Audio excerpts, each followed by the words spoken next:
So thank you all for coming. I know it's late in the afternoon on day 2 of the conference. Our talk is dealing with major data changes like a Game of Thrones. So I just want to take a survey. How many people are here just because they saw Game of Thrones in the title? Okay. Okay, I know our Game of Thrones. five, So okay. I'm sorry, but my Khaleesi costume is at the dry cleaners. So maybe you had certain expectations, but we just didn't have one. We work at Cisco. Yes. So I'm Diane Lee. I'm a data engineer at Cisco Systems. How long have you worked at Cisco, Diane? I've worked at Cisco for about 10 years. All right. My name is Denise Asplund. I'm a director of operations. I've been at Cisco for 9 years now. Yeah. We both support a hardware organization, so we're kind of outliers in terms of data. Our data consumers are not necessarily data people. They're more like hardware engineering people. So we work inside a hardware engineering organization inside a massive company. We'll talk to you a little bit more about Cisco. First of all, how many of you have some vague notion of what Cisco is, if only from movies like The Martian? So we don't produce any food products. So it's Cisco with a C, not with an S. Okay. So before we actually start on our presentation, I want to take a moment. Some of you are just here for Game of Thrones, especially this side of the audience, but I want you guys to think about how's your data volatile and how do you deal with it today? Is it? So how many of you feel like you have some kind of volatility in your data? Okay? You came to the right talk, I think, hopefully. Okay, so we're just going to walk you through Cisco. Why are we actually a Game of Thrones in our company? Why are we in this particular weird role? Why do we decide to structure our data in this really volatile and strange way? I'll talk about our Game of Thrones with a few examples and some key takeaways, and then we'll open up the floor to a Q&A.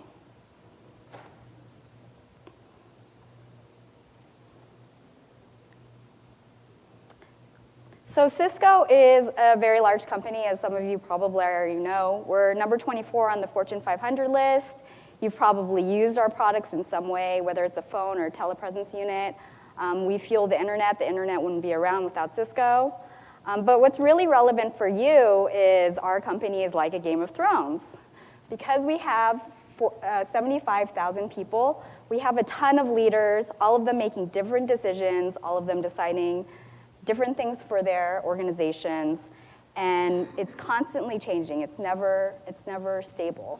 And I think this is pretty consistent. So how many of you work at companies that are, say, over 10,000 employees? Okay, so again, when you start to move into an enterprise like that, you know that there's always this blending of org versus people versus some kind of other arbitrary label that we place on something. And so we're going to talk a little bit about that. So let me tell you about our organization and why we're in this role. So as Diane mentioned, Cisco is huge. We have 75,000 employees, and then probably when we incorporate contractors into that, we have well over 100,000 people at Cisco and $50 billion in revenues. It's a big company. And what's interesting though, so within the organization, we have, I would say, about 30 to 40% of Cisco is comprised of its engineering organization, just to put it into context.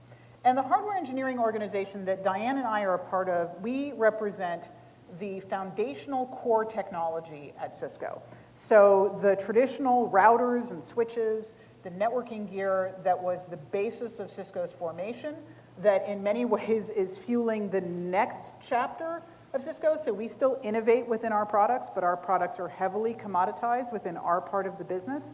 And so sometimes we feel a little bit like an ATM machine for the parts of the business that are not that we know are going to be critical to Cisco's future, but maybe aren't super profitable today. Does this sound relevant to many of you? So just to put it into context, so we have within our organization about 1,500 human souls. That's about 1,000 full-time employees, another 500 or so contractors, spread across 8 sites around the world.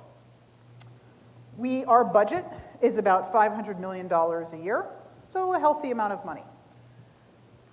So for those of you who work at large companies, this is where it's going to start to get interesting. All of those people support 71 different product lines. If you work at a startup, you know that's a very aggressive ratio, right? Having that few people working on that many products and product lines is pretty intense. And of course, those 71 product lines, those are, there are hundreds of projects every year to get those product lines out the door, get new platforms, new versions, updates, that sort of thing.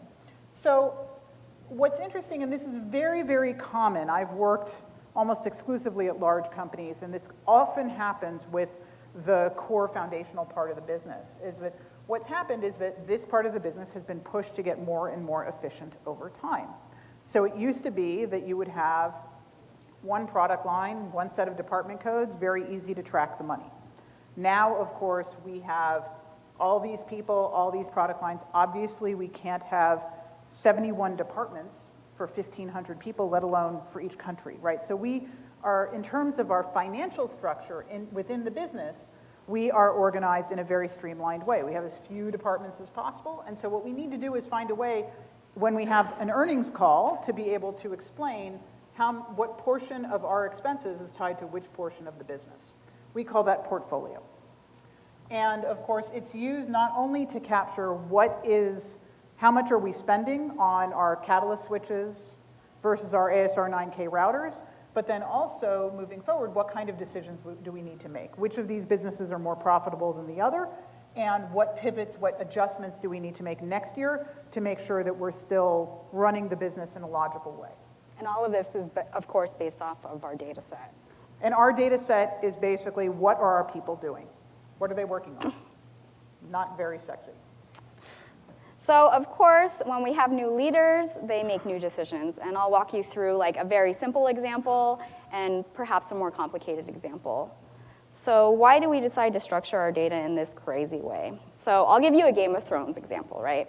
I have Lord Baratheon on the screen, right? He has the Lord of Winterfell, and that Lord of Winterfell rules Winterfell. All of his money is going to the Lord of Winterfell, and it's a very straight line, right? His money goes to Lord of Winterfell, and then Winterfell gets that money. It's very easy to track the money. It's a very straight line. But there's a new queen. So Dany comes into play.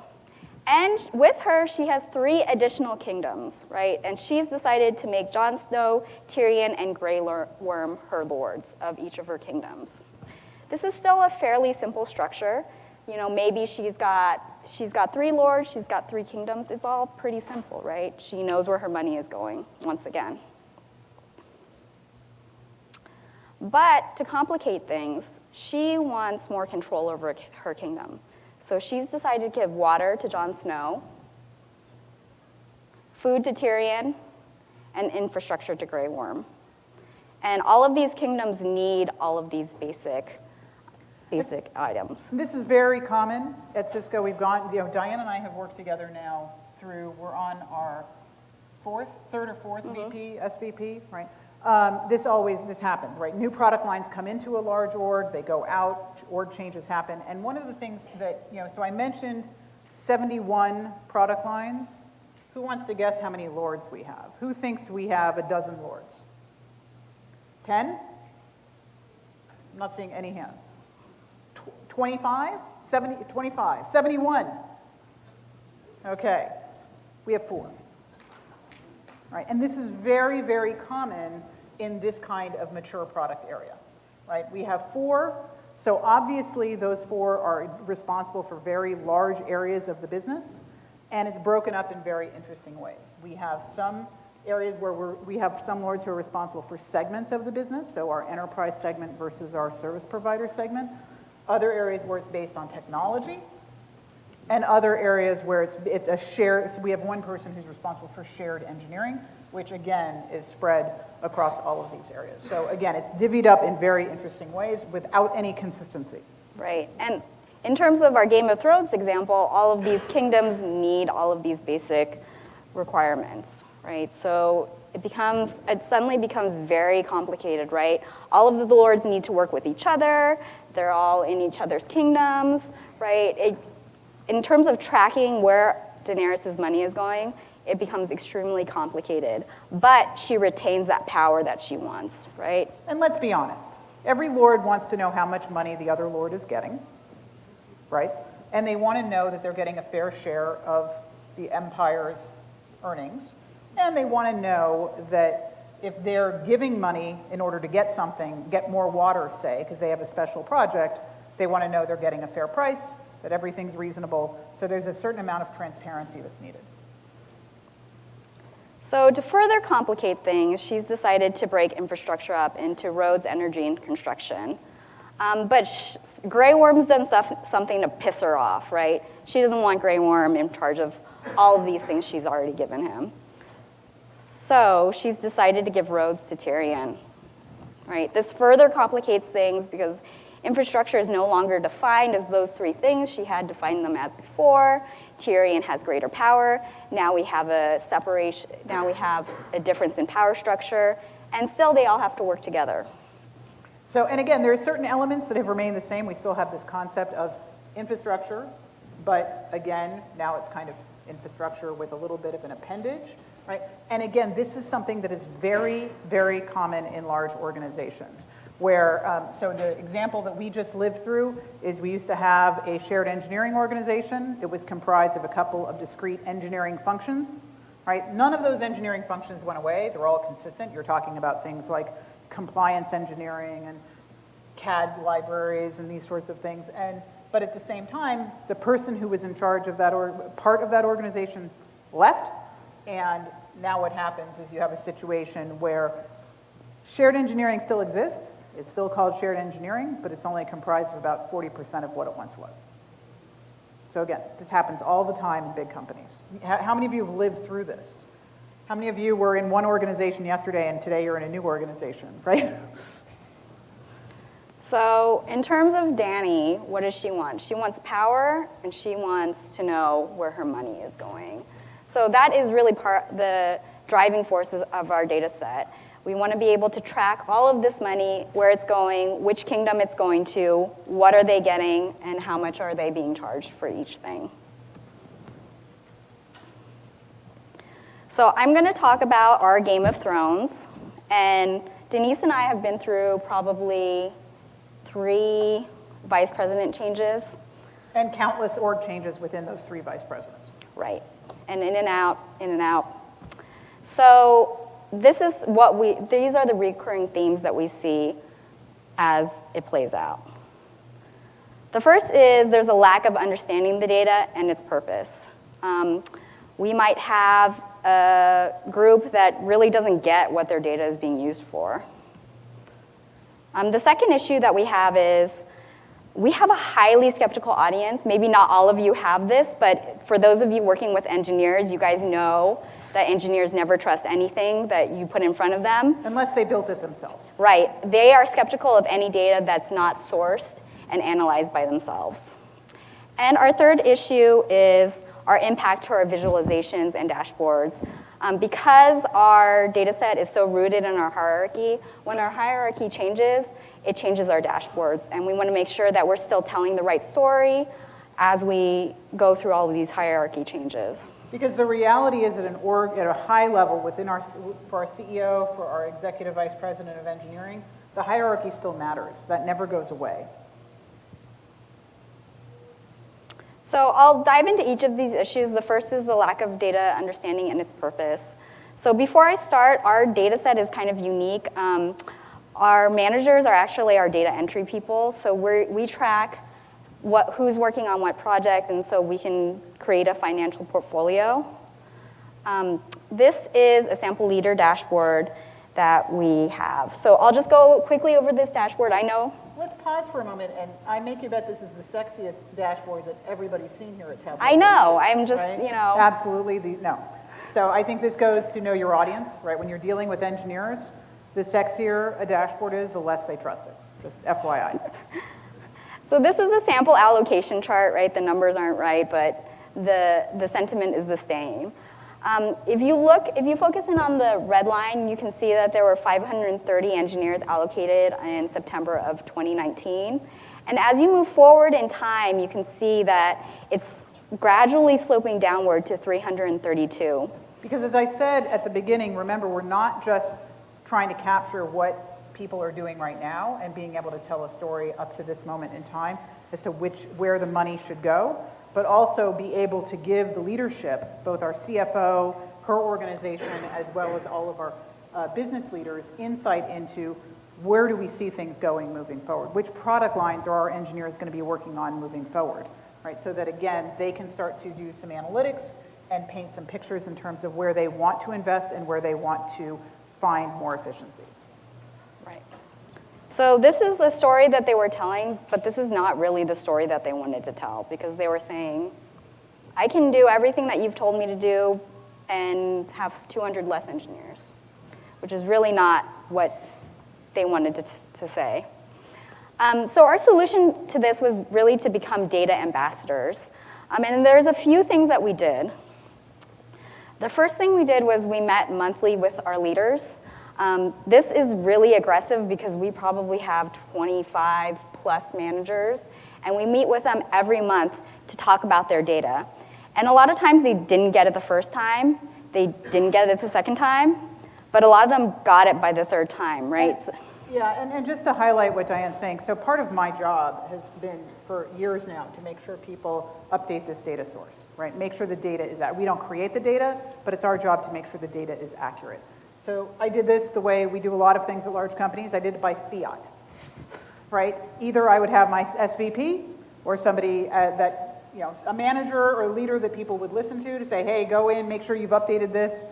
Don't forget to update this. Every once in a while, I would remind people to update this. And then there would be, I would say, quarterly shaming exercise, right? For every quarter, we would show where we were at with allocations, not working. And what was happening, what we learned, was that at the director level and below, so directors and managers, so there are about 25 to 30 directors, as Diane mentioned, and then there are first-line managers below that, they were just doing it. Right? They were just like, okay, I got to, they're engineers, right? This is not a task associated with building a product. So by nature, they really would rather not do it, right? And so what they would do is they'd say, okay, well, whenever my director, my VP, or my SVP yells at me, I'll go into the tool and make sure I update it, right? But they were really just, they were following the letter of the law and not the spirit of the law, right? Because again, from their perspective, it wasn't data that they used. It didn't in any way enhance their day-to-day life. But what we started to do by having these meetings is show them how it did.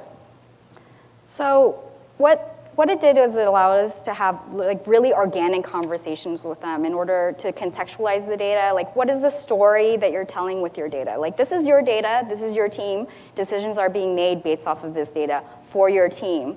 So what does this mean? How those visualizations led to decision making. So if I were a VP and I looked at this chart and I saw that you had 530 people in September and 332 people in February of 2021, I would say that that is a cost savings opportunity. That is probably not the story that the managers wanted to tell.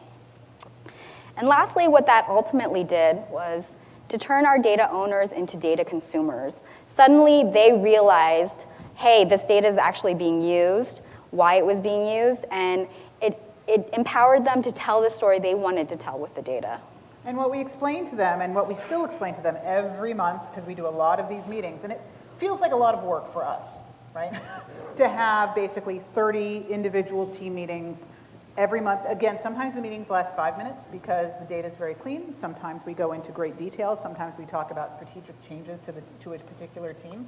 But what we've explained to them is, look, we want the data to be an accurate reflection of what your org is doing and what you're planning to have your org do, and we want the data to speak for itself. So we've had situations in the past where an engineering manager has gotten creative about how they allocate, right? They've gotten creative. So a good example, and one I'll talk about, we do a lot of new product innovation. We put out new products, new product lines on a regular basis. Of course, we also have a whole bunch of existing products that we have to address support issues on and make corrections to. We call that sustaining. In addition, we have a team that deals with the IoT hardware. So this is everything from an Ethernet router that you can slap on the side of an oil rig to things that deal with the Internet of Things. And so with that, you might have a situation where you've built a router to go on the side of an oil rig, and now you want it to go on the side of a train. right? So it's going to be moving, it's going to be a different set of environmental factors, and the engineering team has to do a set of things in order to get that to make sure it's going to, so we can sell it to a train. We can sell it to Amtrak by saying, look, we've qualified it, we've verified it. I call it vertical qualification. That's my term. But they were classifying all that work as sustaining. And of course, what that looked like is that their business unit had a much higher percentage of people doing supporting work than any other business within Cisco. Our business is not sustaining work, by the way. That's like telling a bunch of engineers that you're going to work on boring old products. Right. They do not want to do, right? As a rule, our engineers, we typically spend less than 5% of our time doing sustaining work. They were spending 30% based on these charts, right? So what we explain to them is what is the story they're telling? How is it understood by segment leaders, by our CFO? I understand you can explain it, right? And engineers love to explain things. But the fact that you have to explain it, that's a problem, right? And so again, by showing them the data on a regular basis, by taking them through these scenarios, they became much more invested in understanding. I remember I said that this didn't mean anything to them, it didn't help their day-to-day. They started to understand is that the investments that were going to be made in their product lines, the efficiencies that were going to be found, were going to be based directly on what they were doing, that this was their channel of communication to the CFO, which actually matters.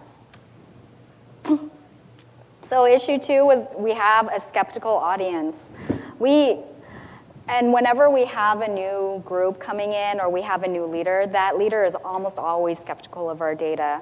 How many of you have skeptical audiences when you show data? I see a lot of you built nodding like your the head. most gorgeous visualization, and the person that you show it to just like, well, that's pretty, but I don't believe your numbers, right? That's a really heartwarming experience when that happens. And I think the issue with our group in particular is they're highly skeptical of any data that is not sourced by them. So unless they are the owners of the data, unless they have analyzed the data, they will not believe it. And remember the Game of Thrones example. The other thing is remember they're not responsible for everything. These are people that if they've been at Cisco a long time, there was a time where they were responsible for a whole kingdom. Might have been small, but it was theirs. And so now they have to partner with these other groups that are partially responsible for delivering the products that they're on the line to deliver. And they always assume that somebody's trying to take their money. Who's ever dealt with that, right? Like they're always assuming that maybe this person is trying to skew the data to make themselves look good. Tyrion's trying to screw over Grey Worm, Yeah, right? it happens all the time. He is, but you know. So I'll walk you through a story about a skeptical audience that I had. It was actually a leader within Cisco. Because we're always talking about money, right? It's really important for us to know where our people are working, right? If you're working in the US, you're more expensive than China or in Bangalore or something like that. So his perception that people were working on his products was that 68% of his people were working in the US and 32% Now working in China. these are the people that he did not directly manage, but were basically doing engineering work for his products. So his perception was that his ratio was what he better, right? These other people that are supporting me, they have a 68% ratio, but my personal ratio is much more like 39 to, of course he's better. Because he wants more people in China, because people, if they're based in China, their salaries are going to be lower. I don't know how they get away with it, but they do. So one of the things that I love about Tableau is that you can really dive into that data. You can see like another level of detail than just your visualization. So I showed them how to view that detail. And just to be clear, the data set that Diane has created, it goes down to the named resource. So you can actually drill in deep enough to see exactly what Denise Asplund is assigned to. Right. So I collaborated with somebody in his org, and they actually came to the same conclusion, right? It was actually a higher ratio of China versus US, and it ended up that once they were faced with the data, once they were faced with like the reality of the situation, once they were able to take time with the data, they came to the same conclusion that I would. And I think what's important about this story is anybody using your data set, if you have a skeptical audience, should be able to come to the same conclusion that you come to. And really, it's about making your data bulletproof with your audience. Again, I love how Tableau facilitates the ability to dive into details. People can see, in our data set, people can see a ton of detail, probably more detail than they need most of the time, but they can splice and dice the data however they want, right? And I will sit with somebody and use Tableau and show them different ways to look at their own data. The second is like have no secrets. The data is the data. The data is the data. Don't try to hide your data. Maybe some of you are working with confidential data, but at least for our audience, because we work with a lot of executives, we don't have a lot of confidentiality, but we also don't try to hide anything. It's all out in the open. Of course, salary is not in the data. That's the one thing that's not in our data. And the last thing is, this may be a little bit controversial for those of you working on beautiful visualizations, but don't sacrifice your integrity for the simplicity of your visualization. So for example, if I were to combine like Singapore and China and say, those are same-ish, immediately that's gonna set something off in one of my data consumers, and they're going to say, this whole data set is wrong, and I'm just gonna throw it in the trash because I don't trust you, right? You know, we love Tableau. Diane and I both, I've been using it since about 2014. I absolutely love it, and it's gorgeous. And it's very tempting when you see, let's say you see that pie chart, and I call it a hanging chad, right? There's just this one, it's so teeny tiny. Right, it's like 1%. It looks so much better if we just get that one little thing out of there, right? Oh, it tells a much simpler story. I don't have to explain it. But with our consumers who are engineers, who are also leaders, that immediately, by simplifying it, by trying to spoon feed it to them, we lose all credibility. Right. They will take any chance to throw the baby out with the bathwater. Because remember, their initial bias is they believe the data that they own. So you have to show them what they would perceive as warts and all. So, and the only other thing I'll mention is in terms of, Diane really turned this relationship around to the point where when she was asked to build a different visualization very quickly, telling that story of how many people are doing what we call new product innovation versus sustaining work, this same data consumer who's incredibly skeptical, I shared the data with him ahead of time. This is a VP, right? So I shared the data with him ahead of time. We go into a staff meeting with his senior vice president, which is the perfect opportunity to skewer me, right? And I asked him, I said, what did you think? Are you okay with the numbers? He's like, yeah, it's fine.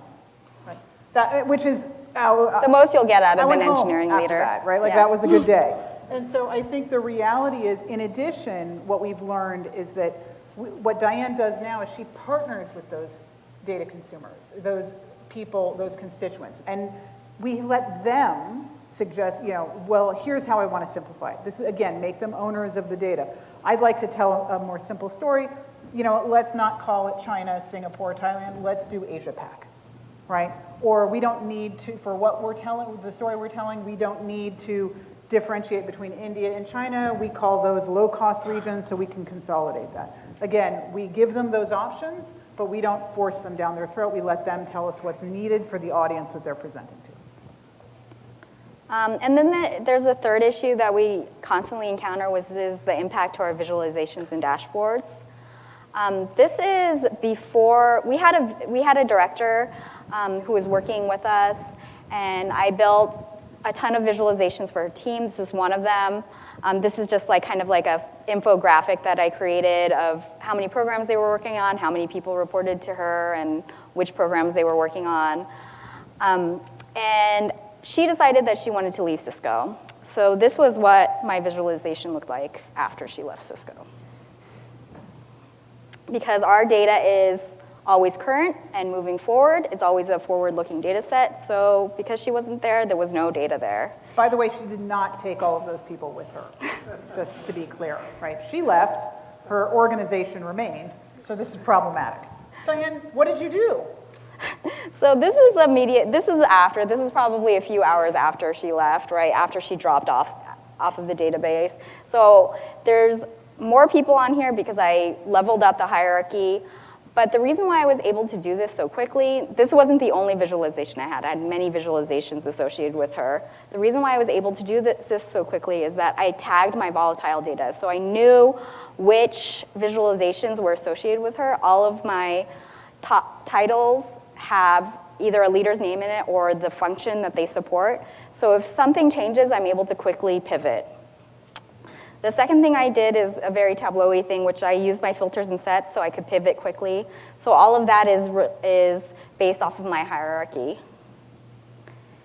And the third thing is, if your data is volatile and you have the ability to change your source data or to build something into your source data to make it easy to change, really I would encourage you to do that. So we have Python code, and if our senior VP or if our CEO changes, I will be able to pivot within a couple of hours by going into that Python code and changing it.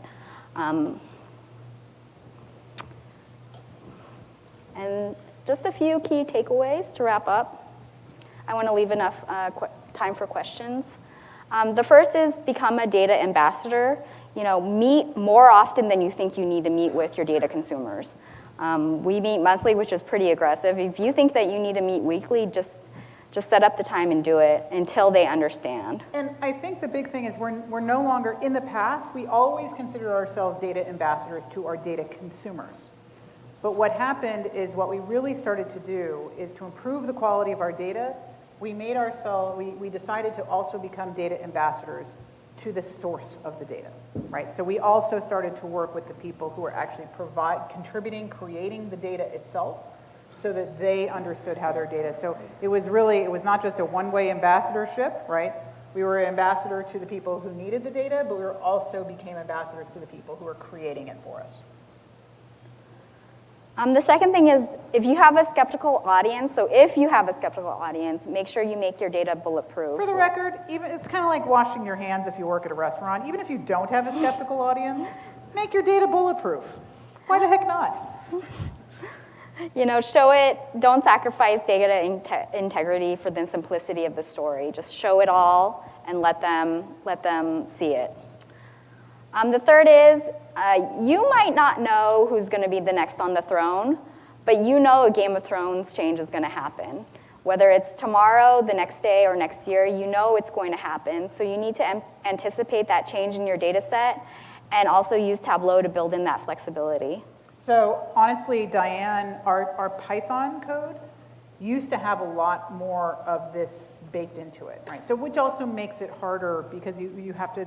And so one of the things that Diane has done is she's actually leveraged Tableau more than was done in the past. We would have more of this coded into the Python, which again, then anytime you would have to make a change, the code would break, we'd have to go in and fix it, right? It was a much more time-consuming exercise. So one of the biggest things Diane has done is she has actually leveraged more and more of the Tableau functionality, basically trying to make sure that we have only what's needed in the Python code and everything we possibly can in the Tableau environment. Does that make sense? That also helps in case Denise decides to poison me and I'm out of the Game of Thrones. I'm not playing the Game of Thrones anymore.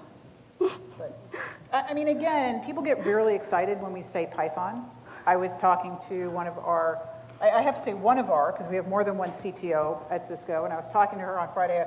I was going to be meeting with her. I'm like, well, I have to go to Tableau. She's like, you're going to Tableau? What are you talking about? Oh, we might want to, and she's like, do you use any code? I'm like, well, we have Python. And of course, she gets all excited, right? Now, she's a CTO. Everybody gets excited when we talk about Python. But the reality is, my advice is that, especially, to be clear, we're two people. Diane is our sole data engineer, $500 million budget. You would think for $500 million, maybe that would justify maybe 2 data engineers, but not in our org, right? So the reality is, by having the leanest, meanest Python code you possibly can, you're going to actually make your life a lot easier, and you're going to make your visualizations in your data set more sustainable. So before we take questions, if you guys remember the question that I asked of you at the beginning, which was how is your data volatile?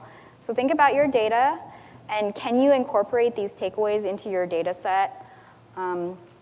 And one of the reasons why we wanted to do this talk is so you all could get together and talk about it. So maybe afterwards, if you guys are still here, we can talk about your volatility and see if anybody here has questions of each other.